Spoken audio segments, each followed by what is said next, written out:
Olá pessoal, hoje eu vou mostrar para vocês o bigode do truque, que é o francês.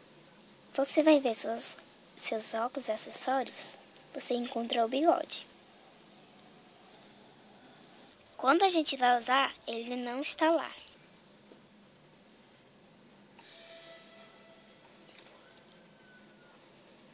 Ok? Lá no seu transporte, se você tiver um lápis, você use ele. Vai ficar assim para baixo. Aperte no botão verdadeiro, que está salvo.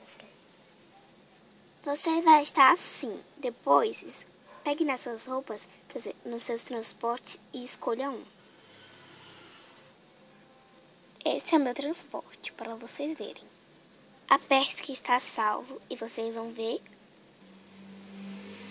isso. Vou até mostrar de novo. O bigode já está aqui. Peguei o lápis. Usar qualquer transporte, pode ser até este. Assim.